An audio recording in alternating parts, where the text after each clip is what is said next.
चलो वंडरफुल, हमने प्रोसेस समझ लिया, मैन्युफैक्चरिंग समझ लिया, प्राइसिंग की बात करते हैं।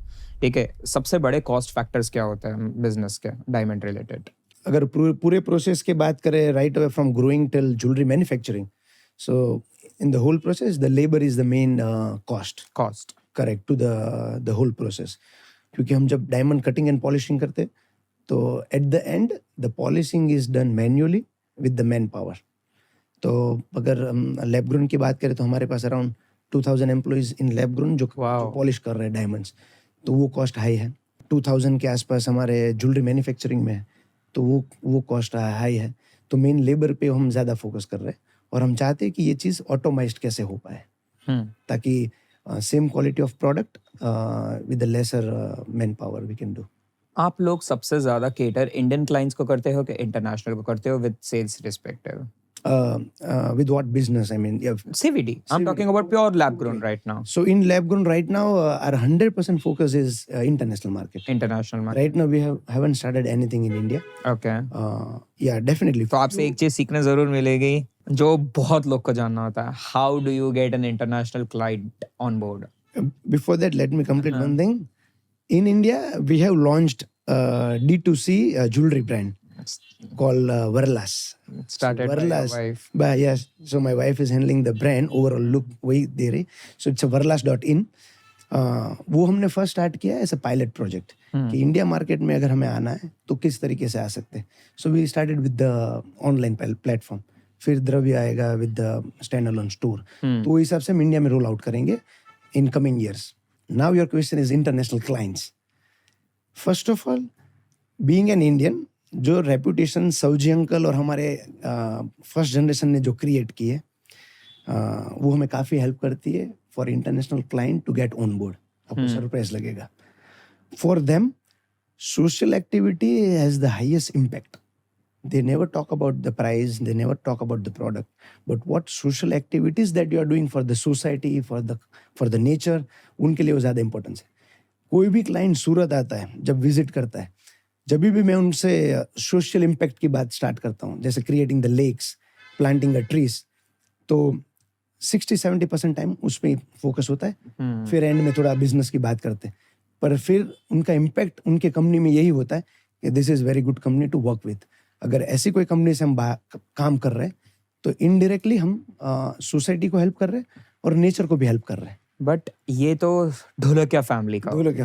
बट एज एन इंडिविजुअल आज क्षितिज एडुके एक सीवीडी बिजनेस चालू करता है, तो उसका परसेप्शन इंटरनेशनल मार्केट को लेके घबराहट सी होती है कि हाउ मैं कैसे करूंगा, नया शहर है, नया देश है, कैसे अप्रोच किया जाए, कैसे क्लाइंट को पिच करूं, कैसे क्लाइंट को अप्रोच करूं। तो उन लोग के लिए क्या एक अप्रोच हो सकता है? मेरे हिसाब से ऐसा हो सकता है कि अगर जो क्लाइंट को आप अप्रोच करना चाहते हैं आप, तो एक तो प्लस वो सिटीज में आपको जाना पड़ेगा, उनकी स्टाइल्स, उनका थॉट प्रोसेस, ये आपको जानना पड़ेगा। Because for example if you go in New York, आपको पता होना चाहिए कि न्यूयॉर्क का क्या थॉट प्रोसेस है। जाके अगर आप क्रिकेट की बात करेंगे तो बोलेगा ओके, तो वहाँ जाके उनकी बात करनी पड़ती है।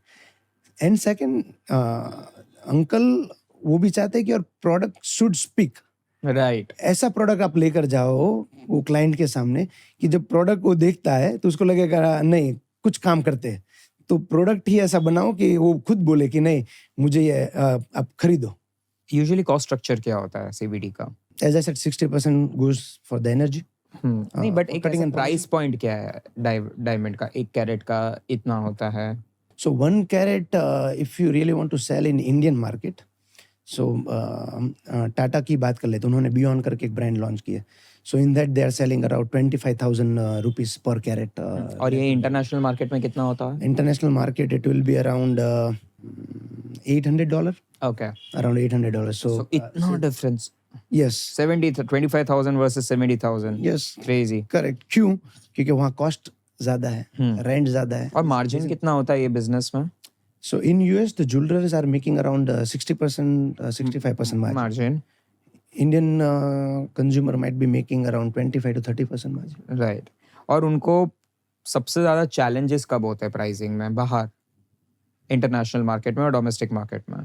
Price challenge in the sense of competition, इतना कंपटीशन बढ़ रहा है आज के दिन पे तो क्वालिटी और प्राइसिंग को लेके चैलेंजेस फेस करने होते होंगे ना? करेक्ट, बट अगर राइट नाउ हम लैब ग्रोन की बात देखें तो इतना बूमिंग है कि प्रोडक्ट आपके पास हाथ में रह ही नहीं रहा है, जैसे आ रहा है वो बिक रहा है, राइट। क्योंकि डिफरेंट कंट्रीज एक्सप्लोर हो रही है, डिफरेंट क्लाइंट्स नए आ रहे हैं, इंडिया खुद बूमिंग हो रहा है।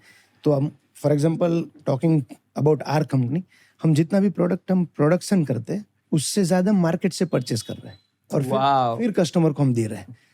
तो ये आपकी कैपेसिटी से ज्यादा आप सेल्स कर रहे हो इसके लिए कि आप कर सकते हो बट दूसरे को अपॉर्चुनिटी दे रहे हो? नहीं, हम चाहते हैं कि हम ऐसे ही मूव ऑन हो कि ज़्यादा कैपेसिटी लाके फिर मार्केट में माल बेच ना जाए, वो सिचुएशन पे हम नहीं खड़ा रहना है। हमें ये सिचुएशन पे खड़ा रहना है कि क्लाइंट हमसे मांगे और हम बोले कि हाँ देंगे या नहीं देंगे, क्योंकि हमारे पास स्कैरसिटी है।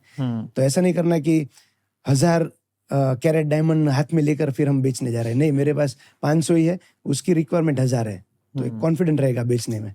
तो we want to be behind the market for the demand, और बाकी सब मार्केट से करके, ताकि पता चले मार्केट भी कैसे मूव हो रहा है। सही है। अगर खुद का ही आप प्रोडक्ट बेच रहे हो, पता नहीं चल मार्केट क्या कर रहा है, मार्केट से भी परचेस करो, खुद का भी प्रोडक्ट करो और बेचो। इतना कंपटीशन बढ़ रहा है तो आपको लगता है कि प्राइस बढ़ेगा फ्यूचर में सीवीडी का कि कम होगा?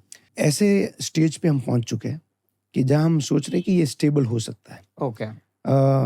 लास्ट 1 साल की बात करें, इसलिए मैं बोल पा रहा हूँ 1 साल से वो स्टेबल है, हाँ। विच मीन्स कि वो एक ऐसी मार्जिन लेवल पे पहुंच चुका है कि भाई इससे डाउन नहीं हो पाएगा। करेक्ट। फॉर एग्जांपल अभी जो प्राइस चल रहा है उससे अगर डाउन हुआ तो मैं डायमंड ग्रो ही नहीं करूंगा, क्योंकि वो वायबल ही नहीं रहेगा। वायबल।